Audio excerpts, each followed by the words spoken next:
What, bud?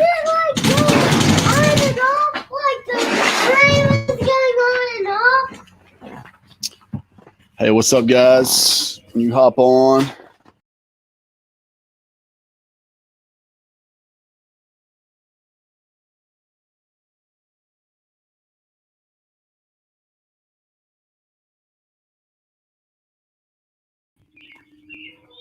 You guys there?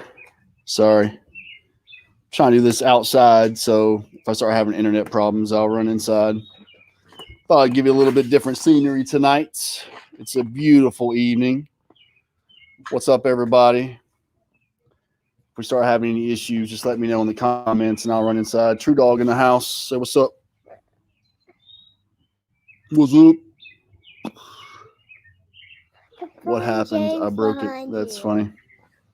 You guys good? James behind you. You did before. No, I can't. I'm not on Zoom, buddy. Oh. What's up? What's up? What's up? How's everybody doing?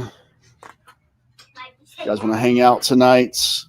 Man, I'm excited. I just want to have a conversation. Is that cool with you guys? Have some conversation. I'm pumped for, man, I just feel like God's been depositing some stuff into my heart and mind all day. Hey, what's up, guys? What's up, Jordan, Carly, Bonita, Miss Phyllis, Big Rob, Michael. Hey, bud, stop. What's up, Ronald? Kelly Williams in the house. Rowena. Yeah, let me ask you a question. First of all, I'm really pumped for something Preston and I are working on. How would you guys be interested if we started a podcast and we're actually going to call this podcast Leading Things? We're even looking at the website right now, leadingthings.com. And what's cool about this podcast idea, like I'm really pumped for this, is that it really is the Leading Things podcast is what it'd be called, a podcast for anyone who leads things. So hear me out. We have podcast ideas that where we would incorporate the word things in each episode. Like it could be leading through personal things. That's habits, time management, health, gifts, calling, leading through relational things, restoring relationships, forgiveness, leading someone else's things, stewarding what you've been given, leading family things, leading chaotic things, leading hard things, leading emotional things, leading church things. Basically, we have an entire gamut of information that we could go off of when it comes to leading things. We're looking to kick that podcast off soon. And I'm already got a ton of material that I'm building for it. And actually, part of the conversation we're having tonight. Stop, please.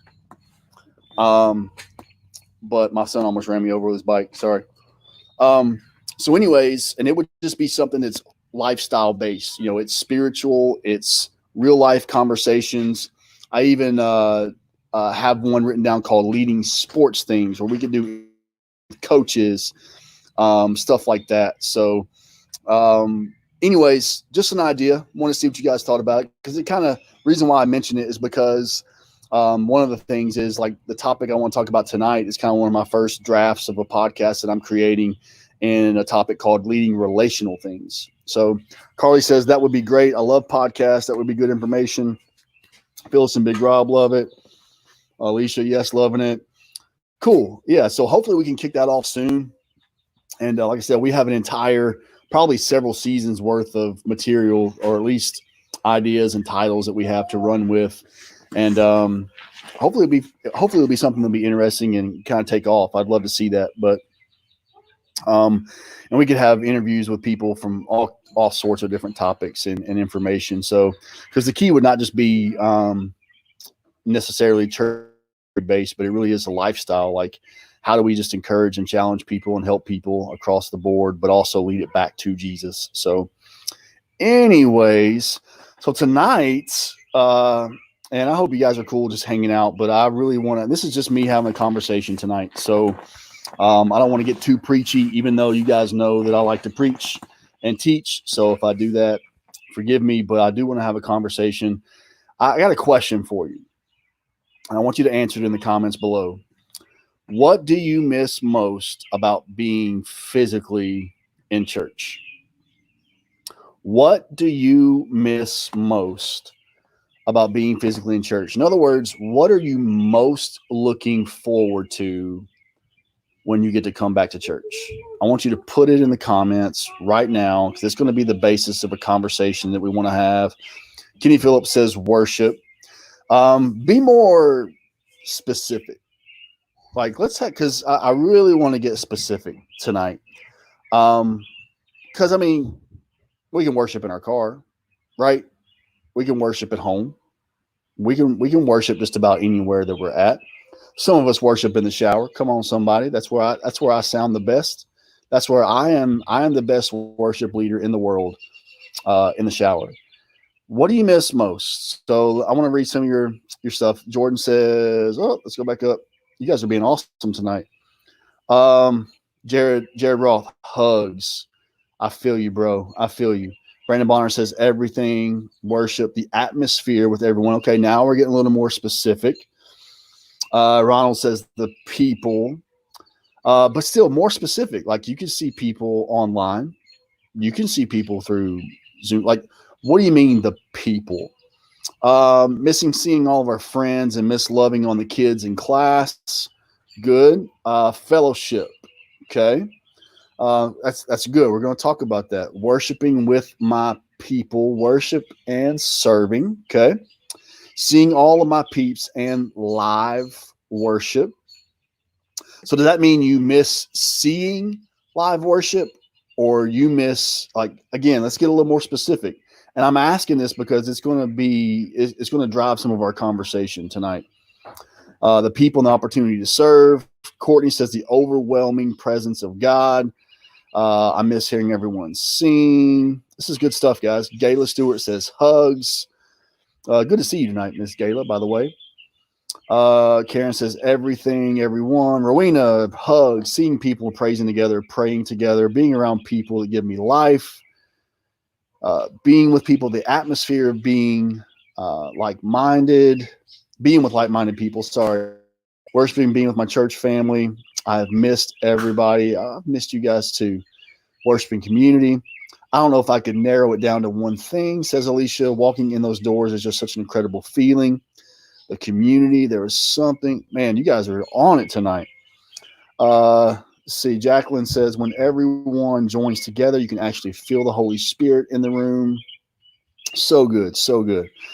I want to do a few things tonight. I want to challenge our way of thinking, and I want to challenge us coming out of this whole shutdown pandemic season, because I believe there's some stuff that God is teaching us through this, right?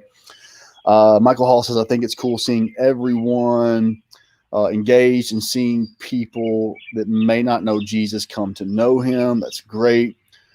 Worship band. Alan says, I miss the in-person connection with my family. Brandon says, your words of wisdom are different than me reading it. Okay. So yeah, it's pretty good stuff, guys. I love it. And just know there's no wrong answers. Again, I'm not trying to get preachy. I'm trying to, the thing that I'm always doing or trying to do with our staff and leaders is constantly challenge the way we think. Here is how most of us learn and adopt things. Most of us, by the time we're kids, when you're a kid, you have all the creativity in the world, right? Like you were an artist at 4. You already, you were a superhero by 8. Somewhere along the lines, life happens, culture happens, the atmosphere in which you were raised happens, and you're taught to live in a certain box. You think a certain way, feel a certain way, and those things rarely change because you've already decided this is how I'm going to think the rest of my life. And so sometimes the way that we view things or how we adapt to things or how we receive things, we automatically revert back to a certain way that we think and feel. Does this make sense? So what I'm always challenging people is if we don't put ourselves in other positions and think through things and see through things through different lenses, we never grow and learn. And so my thing is I want everyone to not waste a crisis. Don't waste this crisis, because if you come out of this looking to go back exactly how things were, you're going to waste a crisis. Even when it comes to why do we really want to be back in church, right? And that's some things I want to press on tonight. I want to press on why is it that we really want to come back to church?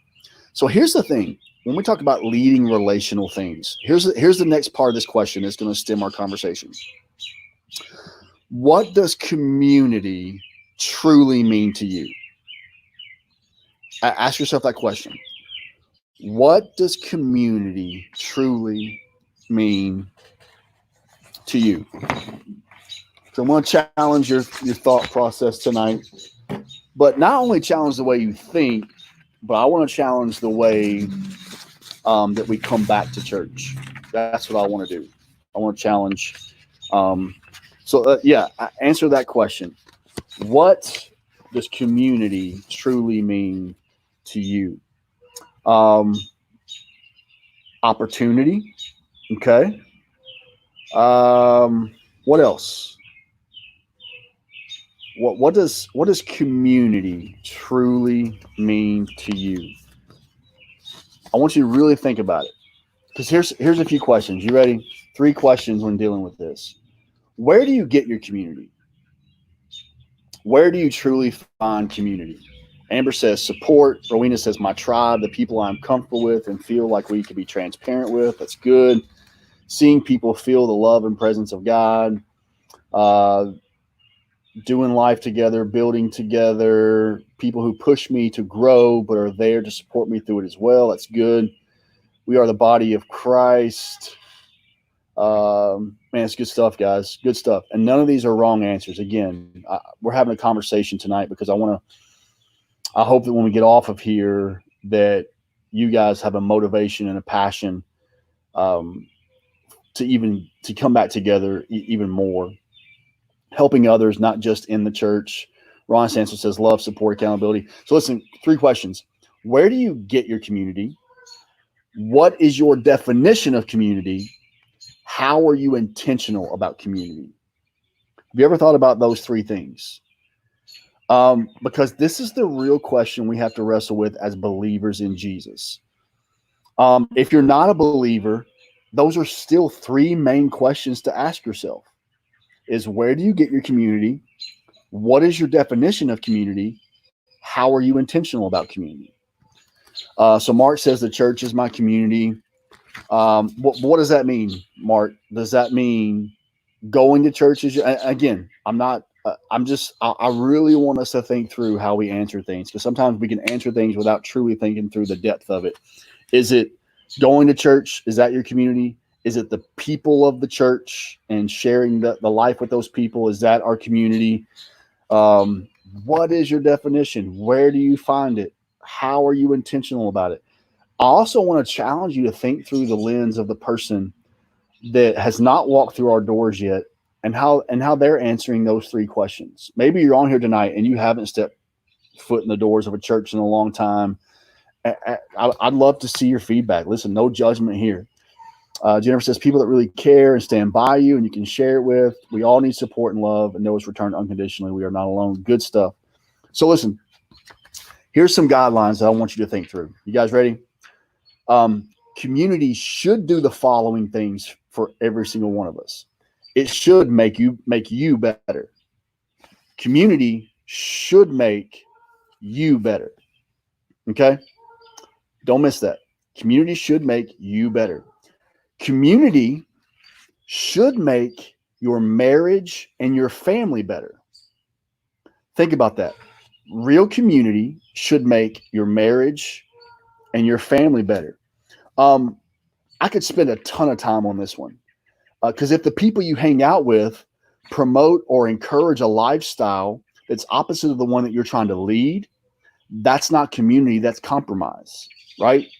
That's having relationships for the sake of having relationships. And that's why it's so vital. This is why community ends up becoming such a big issue in our lives. You know why? Because from the time that you are 5 years old until you are 18, community is chosen for you. Do you realize that you don't get to choose your classroom classmates? You don't get to choose most of the community that you have from the time that you are 5 to you're 18 because you were told where to go, you were taken where to go, you were placed in certain environments and atmospheres, right? And it's after that point, and the problem is that if you don't learn how to create the right community, then that's why most people will spend their early 20s, even up to 30, and relationships begin to change. Most of you will not have deep relationships until you're after 35. Why? Because it's taken you 17 years to figure out, oh, I've been trying to have relationships the same way I had them from the time that I was 5 to 18, and it doesn't work that way. And so that's why, as when it comes to student ministry, kids ministry, we are trying to instill in people, we're trying to instill in children and kids and our students why choosing community and why you do community is so important. Even for students, most people end up choosing their friends based off of similar interests, based off of something that they can get from the situation. And we're going to talk about that in a moment. So you see this a lot in young marriages. This is where you see the huge tension, right?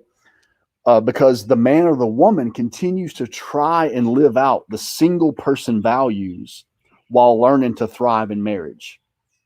And it's impossible to do. Have you seen that in young couples where it's like, and I'm sure they don't mind me sharing this, but I can remember talking with Tyler and Lindsay Gilman when they first got married. They said they lived in this strange world where most of the people their age that they were friends with in high school weren't married yet. And so here you are trying to live out this new life together, but all you know is the community you had apart. So now it's this new world. And so our thought process is, I've got to find people our age, when in reality, you need to find people who are going to make you better. That has nothing to do with age.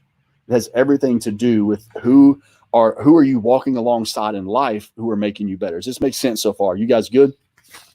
I want to make sure you guys are good, and that you guys are following along. So I hope you guys are good with that. But so you got to have relationships that make your family and your marriage better. And that's where a lot of people struggle.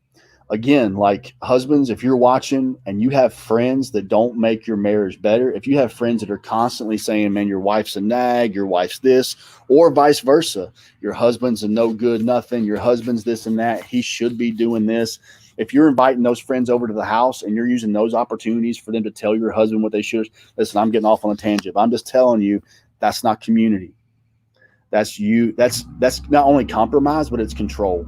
The biggest issue is that most of us don't want friends. We want control. We want people who will tell us what we want to hear instead of what we need to hear.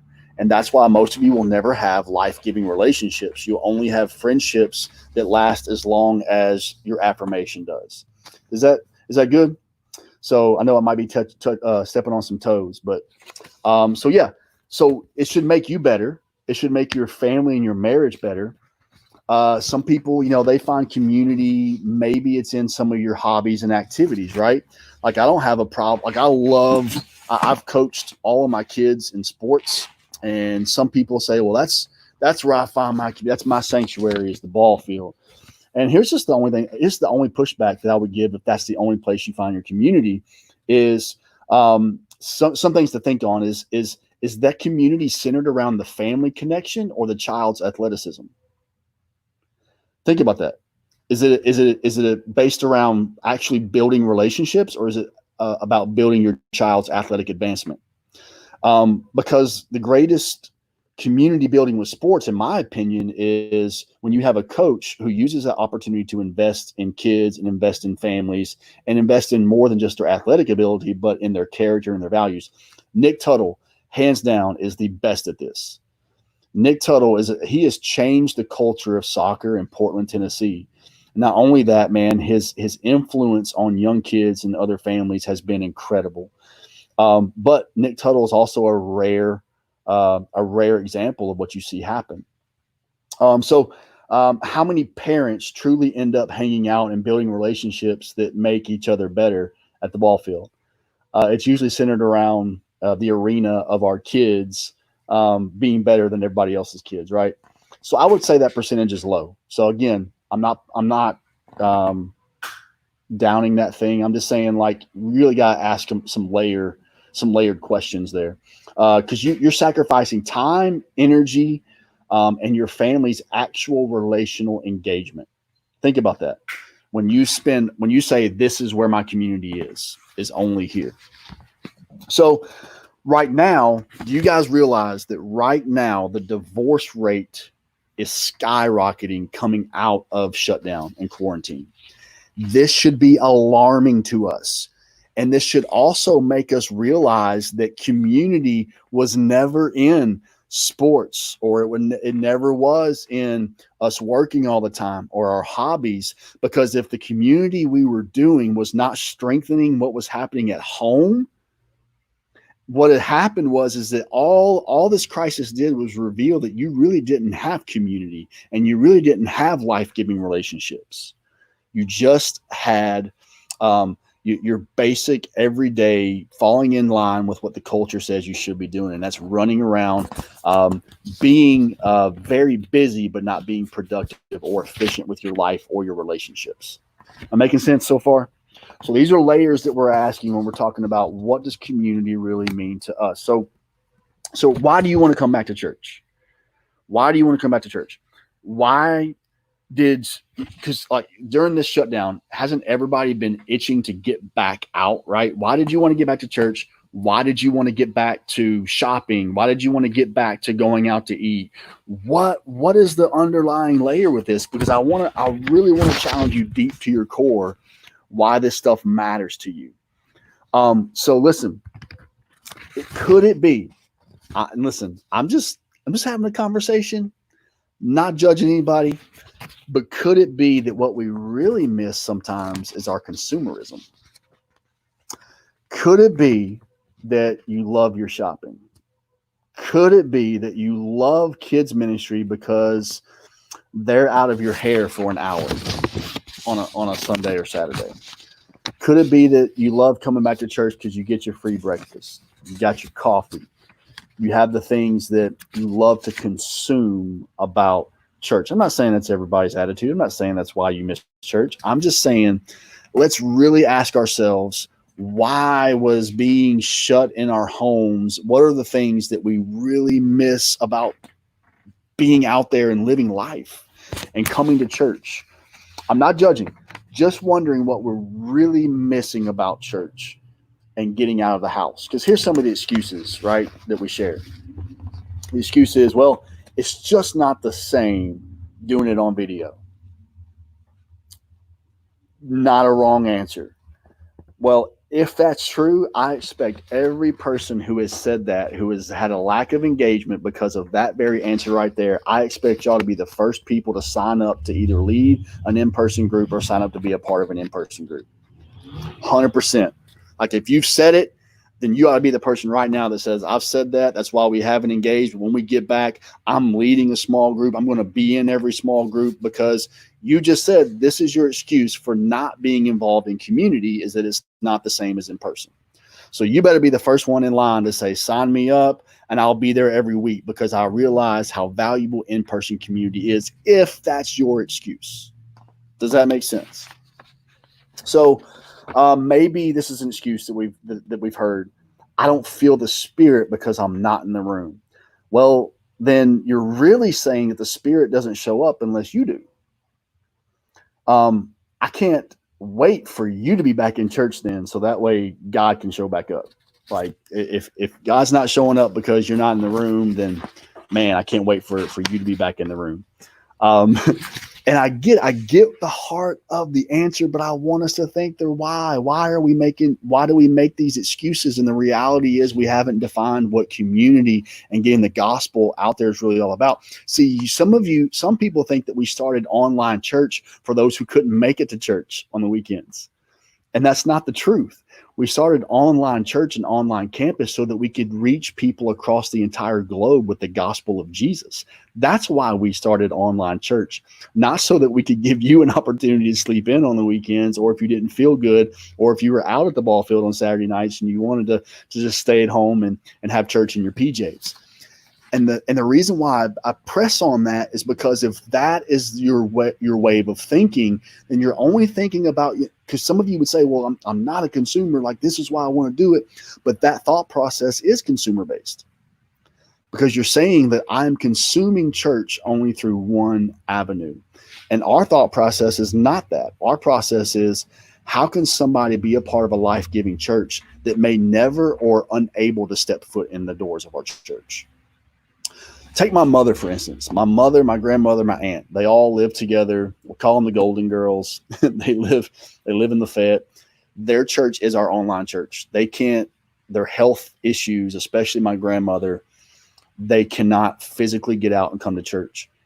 And so everything that we do has to look through the lens of, what if that was the only way you could have community?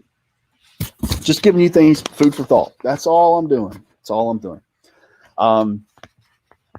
So anyways, the third excuse that we could hear people say is, it's a lot harder to connect on video. But you see, our vision goes beyond those who can attend in person. Like I just said, we're looking to start campuses all over the country and even across the world. And so we want to treat people, and we are expecting people as if they may never step into the physical room with us, that get to be in that room. But we also are trying to create other rooms across the globe. There could be watch parties that get started in people's homes. There could be extension sites and campuses that get started because somebody across the country says, you know what, I have fallen in love with the mission and vision of Generation Church, and I want other people to be a part of that. Do you see the difference? The consumer says, this avenue of worship and connection is not for me, or it's not pulling at my heartstrings, or it's not. And so I'm going to choose to wait until it's offered back the way I like it, instead of saying, like, man, this is actually a season as a church we could grow. We could get people to say, like, man, this is an opportunity. You may not come to my church, but would you come to my house for a cookout next week? Come to my house for a cookout. I know you haven't been to church in 30 years, but you're going to watch a message from our pastor, and you're going to hear some worship, and you're going to be around some of my friends. It's going to influence you, and you're going to be like, wow, I didn't know church could be this way. But that's the same person that's rejected your invite to an in-person church experience for years. Does that make sense? So let's talk about the truth. You know, the truth. Can I mention a sobering truth that if we're not careful, if we don't heed to it, that we have to really, really think about? And the truth that we have to think about is that a lot of us say that we're saying to ourselves right now that, man, when things go back to semi-normal, I'm not going back to normal. I'm going to do things differently, right? There are things you're saying to yourself right now that you'll forget when things go back to normal. Some of us are saying things like this, right? We are going to start prioritizing family time. We have realized in this season that is vital. I said it. I know probably a lot of you are saying, man, family time. I've realized during this time we need more family time. This is good. This is good. Maybe you said to yourself, we are going to slow down more. We've just realized, man, we're running at an incredible pace.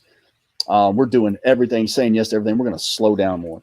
Maybe you said, we're going to start saving more money. We've realized, man, like through this crisis, that finances aren't always guaranteed. My job's not always guaranteed. We're going to save more money. Maybe we said things like this: I'm going to do more projects around the house, right? Like maybe you're like, man, I've worked more around the house, got those honey-to-do list things done.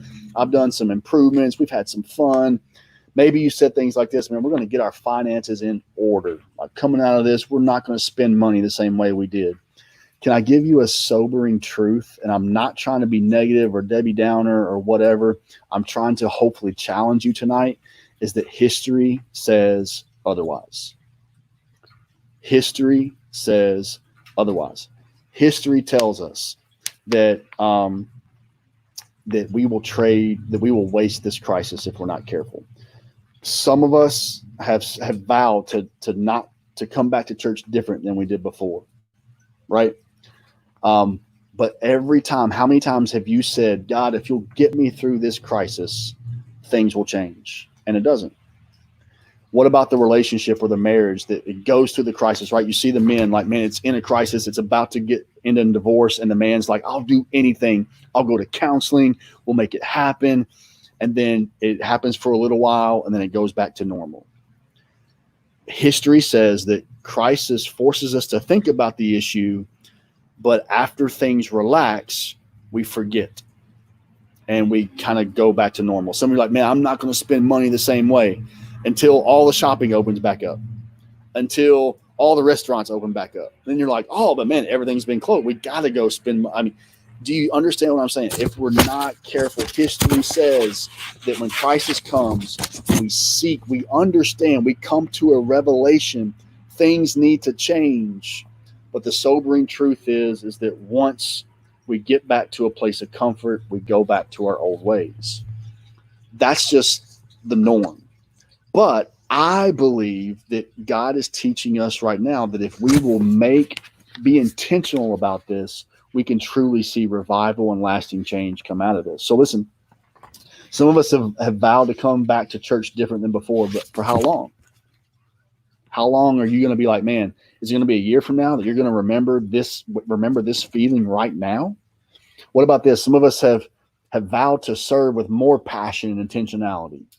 For how long? Some of us, there are some people who have decided to back down from serving due to the fact you've fallen in love with not having to come to church physically. Like, for every person that misses church and being there in person, for some people, it's given them an excuse to go back to the way things were before they started coming back to church. And the problem is they forgot the reason why they got back into church in the first place. And they're like, man, this feels great until crisis happens again. Right? It's like crisis. It's always, and by the way, this is all through the Bible. All through scripture, this happens, right? Every time Israel ran into crisis, that's when they started like, oh, maybe we need to listen to God. Maybe we need to change things. Things go good for a while, they rebel again. Things go good for a while, rebel again. Crisis, things go good for a while, rebel. Crisis.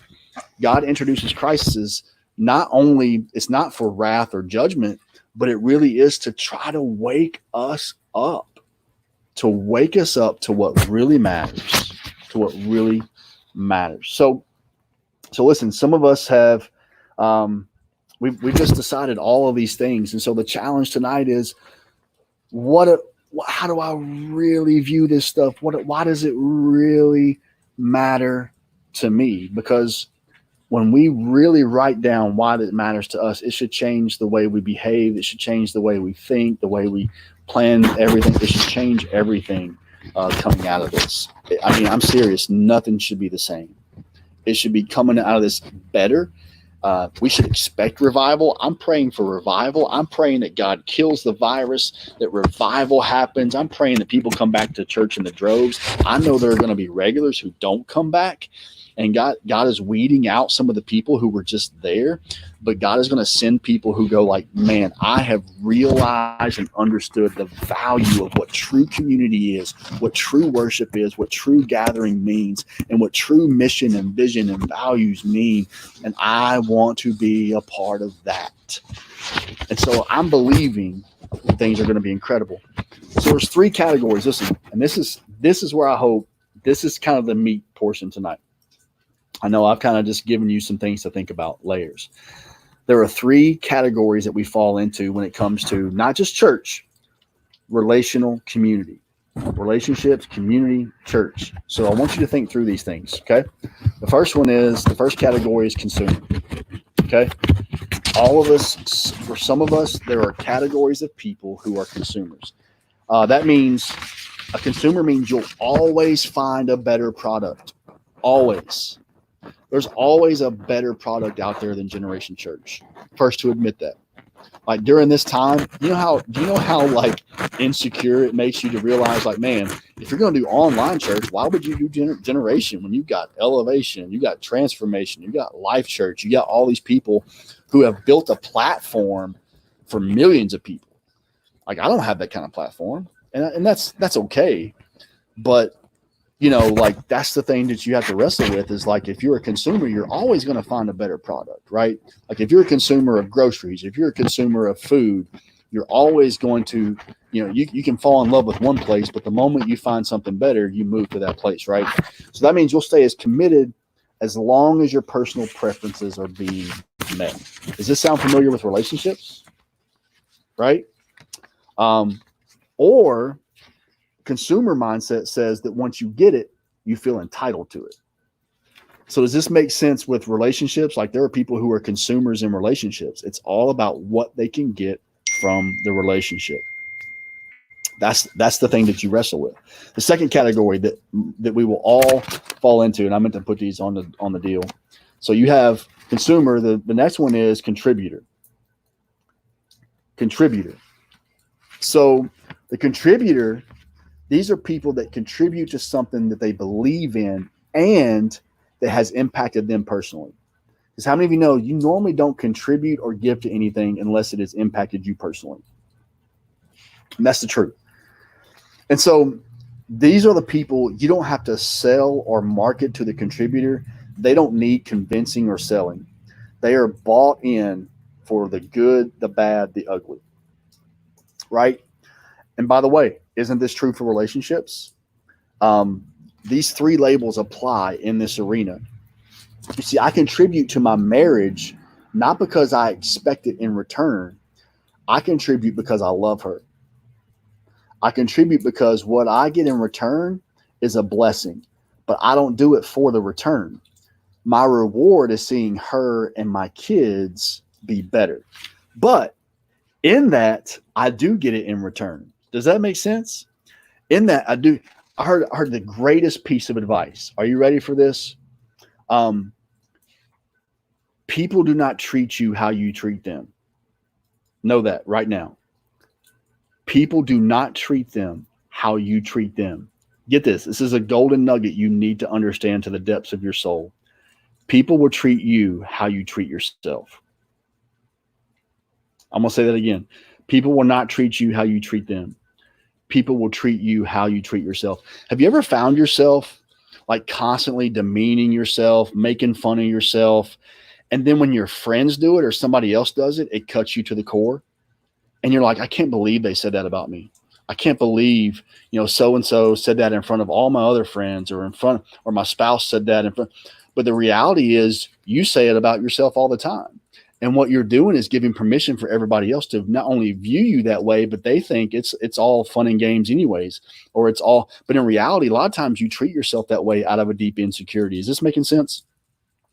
And so when it comes to contributing, sometimes we contribute to the level of our insecurity, and we contribute to the level we think we're contributing, but in reality, we're a consumer because we are expecting something in return that we really didn't give for the right purpose. Man, I'm preaching tonight. Y'all better be, man, I don't know, man. I'm over here screaming amen to myself. But in reality, contributors, you think you're contributing, but really you're a consumer, because if you keep contributing and you're telling yourself, I'm not getting anything in return, what are you seeking in return? What are you truly seeking? And if the relationship started off consumeristic, then why would you think getting married would change the status of the relationship? I contribute because I want to make them better. In return, they make me better. Why? Because I make myself better. Woo! Somebody preaching up on this mug. See, not being in person, I have to give myself my own amens. Woo, Come on. My wife gave me an amen there. So yeah, I'm good for that. But do you understand what I'm saying? So, man, it's just something about I care about growing myself to the point that I don't determine my happiness, my joy, my security based off of what everybody says or does, because I realize at some point my reputation is it's two seasons behind me from where I used to treat myself a certain way. I used to behave a certain way, had a certain character, and other people started treating me that way too. And at some point I outgrew that. And I said, you know what? If I want people to treat me differently, I need to treat myself differently. I need to expect more from myself. I try to catch people, including myself, when they say things like, oh, I can't do that, or I'm not that type of person. I'm not a journal person. Well, no, you're not, because you treat yourself like you're not a journal person. I'm not a person that can do that. Well, if you keep saying that, it's going to be true. I used to not be those people, but I'm preaching tonight, but listen, I'm just saying, like, at some point, I got to speak and treat into myself and contribute to myself so that way I can contribute into my relationships, so I can contribute to church. The reason why some of us can't contribute to church, it's not because we don't have the time, the resources, or because you're not good enough. It really is because you have a consumer mindset and you're in it for the wrong reasons. Dang, I'm preaching. Anyways, so listen, your reward for contributing to the mission of the church should be life change. Bottom line. It shouldn't be for a title. It shouldn't be for recognition. It shouldn't be for a gift card at all staff or team rally. It shouldn't be for your recognition on social media. Man, I tell our staff and our volunteers, I want to pay you in life change. I want to pay you in stories. And that's why your story matters. That's why life change matters. That's why community matters. Because every time you tell a story of how community has impacted your life and changed your life, guess what? My eternal bank account goes up. Man, I'm wealthy, y'all. I'm walking around. I'm talking about I am rich in blessings. I don't need what this world has to offer because people's lives being changed has paid me enough. Somebody say, come on. So listen, you're either a consumer, you're a contributor. Now here's the last one. You ready? Or you're casual. You're casual. So casual means you don't contribute or consume. You stay as much off the map as possible so that there's no accountability or ask. Man, you guys know any casual people? And I'm talking about not just casual Christians, casual church people. I'm talking about casual relationships. And what's funny is consumeristic relational people. I think Jared Roth just gave me a shout from his porch. That is awesome. I'm going to guess that's what that was. If that was you, Jared, I love you for that. You are incredible. But the casual, so listen, this is so good. I can go, this is so good. So listen, the casual person, the consumer thinks they're contributing, and most of the time consumers will attach themselves to casual people. And so they are wanting something out of a person that wants to neither get something from you or get something for you. The casual person want to stay as far back away from accountability as possible. Can I tell you, that is the number one reason why people will not get involved at church. It's not because they don't have the time. It's not, they say things like, well, I'm just not, but the reality is they know there's some things jacked up in their life that they don't want to be held accountable for. And they don't want to be asked to do something that's going to get them out of their comfort zone or out of their dysfunction that they've lived with so long that your dysfunction has become your best friend. And then you're going to sit and complain and whine that you have no friends, that you have no. I get so sick and tired of people on social media. They're just like, I wish I had friends. I wish you did too. So we all wouldn't have to hear about it, because in reality, you don't want friends. You want people to feel sorry for you. You're casual. Dang. Man, is my hair on fire right now? Do y'all see flames? Because I feel like maybe I'm preaching to myself tonight. I don't know. Am I preaching to myself? You guys let me know. But casual people will also be the ones who always complain about not having anybody contributing into their life, because they stay so far away from accountability. They stay so far away from the big ask that eventually you're always going to live with your casualty. Your casualty will be your casualness. Man, I didn't even have that written down. That was so good. So listen, the more because casual people know the more that you show up, someone's going to ask you to do something, aren't they? Especially at Generation Church. How many times, like if you've been out in the lobby and you've been trying to get people involved, how many, those people, they won't even make eye contact with you because they know, man, the moment they make eye contact with me, they're going to try to make me sign up for some kind of next step. Before you know it, I'll be drinking Kool-Aid and I'll have my entire family here 3 or 4 times a week. And people are going to tell me how weird I am. And the reality is you just want to stay as far off the map as possible because you don't want accountability and you don't want to ask. Even though the ask may change your life. How many of you have ever had an ask change your life? Not an ASS. because some of you have had those change your life, right? But I'm talking about the ASK. How many ASK? How many of you ever had the ask change your life? So listen. So here's how this is true in relationship, right? Here's how this is true in relationships. That's why they call it casual sex, right? Because the more you consume, you look for someone who's more attractive, has more to offer, has more money, whatever. That's the consumeristic person in the relationship.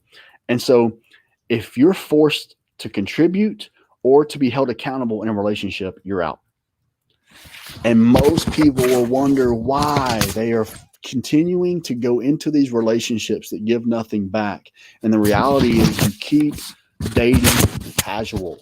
You keep marrying casual. If they were casual before they got married and you force them to commit, that forcing them to commit is not going to make them change. Putting a ring on your finger is not going to change them. Saying vows at the altar is not going to change them until that person says, you know what? I have the mindset of a contributor. I'm getting married because I want to contribute something into your life, not so that I can get something from your life.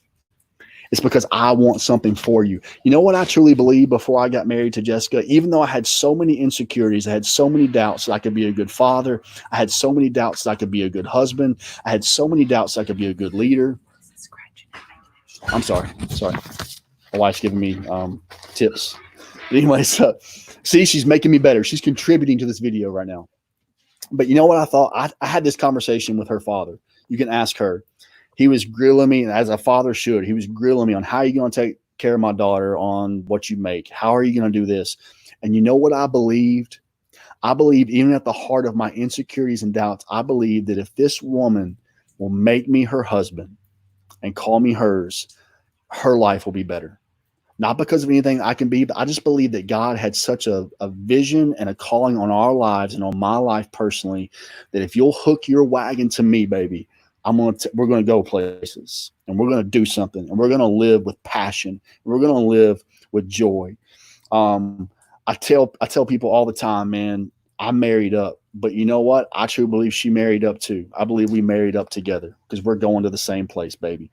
And because if I don't believe that about myself, then what am I contributing to the relationship? Is this making sense tonight? It's true in relationships, and it's true in church. It's true in relationships, and it's true in church.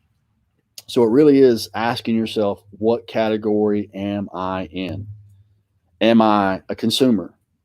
Am I a contributor? Or am I just casual? And wrestle through that tonight. Wrestle through it. I mean, really wrestle through it. So here's the thing. Let's circle back to this whole topic. What does it really mean to you? What do you really miss about being back at church? Because this Sunday, we're announcing our comeback date. That's right. We bring in Jesus back. Sorry, man, I'm feeling goofy tonight. But we're coming back. And this Sunday, we're announcing our comeback date. But I'm going to challenge you. Which part of you are we getting? Are we getting the consumer, the contributor, or the casual? Because here's what I'm not like. Sometimes I feel like, and I felt like this early on as a church planter, I feel like I always had to sell GC to people. I feel like I always had to sell myself, like not in a weird way, in a way of like, hey, I promise you I can do this preaching thing. I promise you I can do this pastoring thing. I promise you like it's worth joining our church. I promise you it's worth serving. Can I tell you what COVID-19 has taught me personally? I am no longer auditioning for anyone. I want to say that again. Generation Church is no longer auditioning for anyone. We are who we are. We have a vision, a mission, and values. We are not changing for anyone. We are following what God wants us to do. If you love that, amen. Jump on board. If you hate some of the things that we do, amen. Jump off the train. This is your chance. You can use the pandemic as an excuse to change churches if you want. Well, he just felt led by the Lord. No, you don't like something about our church and you're not on board with the mission. Oh, that's fine. It's fine. But I never want us to have the mindset of we have to get people to buy into who we are. I never want to force anybody. Jesus don't operate that way. Jesus isn't changing who he is. That's why he was so polarizing. Either you love Jesus or you hated him. I'm okay with us being polarizing. I'm okay with some people going, man, I love everything about Generation Church. And in the same vein, I am okay with some people going, I hate everything about Generation Church. Because at the end of the day, I'm following Jesus. We have a world to reach. We have a community to reach. We have family trees to resurrect. We have marriages to save. We have students and kids to raise up to become passionate followers of Jesus and disciples of Christ. I'm too busy running after the prize to slow down and audition for your love and audition for your favor. And so what we are doing coming out of this is we are going to hit the ground and we are going to run hard after the mission God has given us. And all I'm asking is, who's with me? Who's with me? Because we're coming back soon. So what does it really, really mean to you? What does it really mean to you? That's why we're coming back to that original question. What does it really mean? I want to put that question back up, but it comes back to what do you miss about being physically in church? Like, why do I really, really want to come back? That's the big question, right? So the truth is, here's the truth. You can build community anywhere. But the real question is, what kind of community, right? I mean, isn't that the real question? The real question is where, what, and how. Where are you building community? What kind of community? And how intentional are you about it? Like that's the thing you got to wrestle with. So here's the other layer to it. Does it only impact you and your family? In other words, if my community is, my community is, we're staying at home and we're going to be at home more instead of at church because we just realize family time, like our kids understand family time is at church. That's where our family is. Our family is a part of the local church, and family time is worshiping together, serving together. Like our kids, the moment they know they're old enough to serve, they could not wait to serve. Why? Because it's a part of who we are. For those people that are like, man, church is going to take more of a back seat, then probably church is something you did. It wasn't something of who you were. So listen, does it only impact you and your family, the community that you're building? Does it teach your kids how to be influences and build relationships? The community you're building, does it teach our kids how to be influences and build relationships? Does it bring glory to God and others to Jesus? Those are some things to wrestle through when it comes to community and what you really miss. Does it glorify God? Does it bring others to Jesus? Again, this is from a believer's perspective. When it comes to real community, what does it do? So listen, here's my challenge. I'm getting ready to close. I know I've been on here for a while, so I want to get ready to cut you guys loose. Here's my challenge. It's pretty simple. Never forget. Put that in the comments. Hashtag never forget. Never forget how you feel right now during this time. Do you remember when 9/11 happened? Wasn't that there was a song? I can't remember which country artist released it, but he said, "Have you forgotten how you felt that day?" And isn't that the thing? Every time 9/11 comes around, it's hashtag never forget, right? And it's this idea of when a crisis happens. Again, this is the example. When a crisis happens, we become passionate about it in the moment. Time happens, comfort returns, we forget, and we don't make lasting changes. Never forget. Never forget how you feel right now, how you feel about your family time, how you feel about church and fellowship and community, how you feel about worship, how you feel about serving. Right now, God is teaching you how you feel about all of those things. So never forget, make a list. Seriously, write it down. Write down the things that you want to be different. Write down how you feel. Do this before coming back to say, like, God, if it's, hey, we know we need to make more family time, we're going to be intentional. If you know you need to spend more time on your marriage, write it down. Put it on the calendar. This is your chance to do that. Make this crisis count. I cannot say that enough. Make this crisis count. Create a rhythm. 4 simple things, real quick. Create a rhythm. Create margin. Create real community. Create growth. I'm going to say those 4 things again. Create a rhythm. In other words, no, there's seasons, man. I'm telling our staff and our leaders, we're getting ready to come back, and our series is going to be called Rhythm in June. And it's this idea of, I love to do HIIT workouts. It's HIIT, high intensity interval training. That means there could be parts of the training where you are going as fast as you possibly can. You think you're going to pass out, but you're not. You're actually increasing your cardio, and you're increasing the opportunity of how fast you can train. And then there are times in the interval training where you bring it down to where it's almost like a walk, or it's a slow pace, or it's a slower pace. And then you ramp it back up, and you slow it down, and you ramp it back up. Create intervals, create rhythms in your life. Know there are seasons where your family are going to run extremely hard and then slow it down. Run hard, slow it down. Create growth. Create a rhythm, create margin, create real community, and create growth. Because if those things are real in our lives, can I tell you, whether you're in person or not, it's going to stay constant. It's going to stay consistent. It's going to be the thing that you're going to find a way to continue to create the right community. So I love you guys, man. I hope you guys are excited. Who's ready to come back? Go ahead and put in the comments. Who's going to be there on day 1? You guys ready for me to give you the date right now? I'm not doing it, but I'm just wondering. Who's going to be there? I can tell you we will come back with 5 experiences, and we're going to do, like I said, we're going to have a few precautions in place, but other than that, man, we're coming back pretty much up to speed on how we were doing things. Just a few precautions we're taking. Because here's the thing that I don't want to do, and we talked about this from day 1, we're not going to sacrifice culture and mission to come back in person. If we do that, then we're not really valuing what it means to really come back in person. We're just, coming back for the sake of coming back. And I don't want to do that to anybody. I don't want to do that. I don't want to cut short our vision, our mission, and our values. And so we want to be safe, but we also want to be who we are. If not, then those things that we said that we value, we don't really value in the first place. So all I can say is, man, put your worship, put your money where your worship. I don't even know what I'm trying to say, but when you come back, I want to see it. I don't want to just hear about it. I want to see it.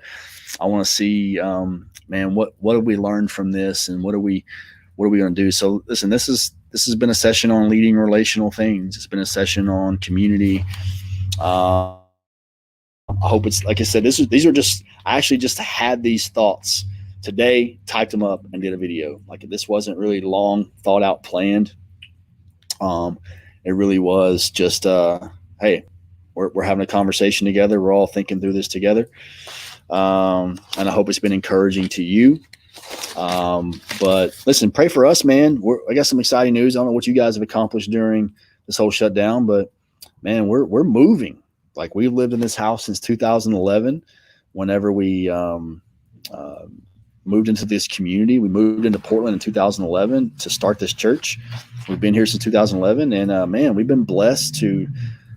We sold our house and put a contract on the house on the same day. So June 12th, we are making the move, and our family's excited because when we moved into this house, we were a family of 4, and Maya was 2 years old, and now we are a family of 5, and we need some room for the dog. We need some room for our expansion, and we need some room for community. Can I tell you, that's one of the passions when we decided to buy a house, sell this house and buy a house. We said, what can we do to increase our opportunities, create community in our home? So listen, everything you do should have a purpose.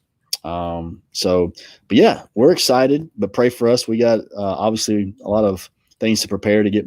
Not only are we preparing to move, but we're preparing to come back to church in person. And so there's a lot of moving pieces happening in the next few weeks. Pray for our staff. Listen, our staff has worked so hard, guys. Make sure if you see any of our leaders and our staff, man, give them a high five, a hug, tell them thank you. Jared, I know you're sad, man. We are sad about moving away from, listen, this neighborhood is amazing. Like, neighborhood alone.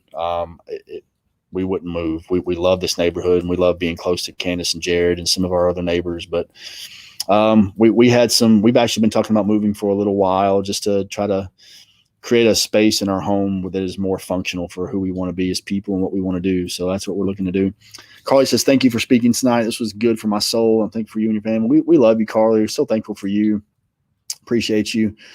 Brandon says, need any help moving? Let me know. Hey, man, any help we can get June 12th. We can have a moving party, man. We would love that.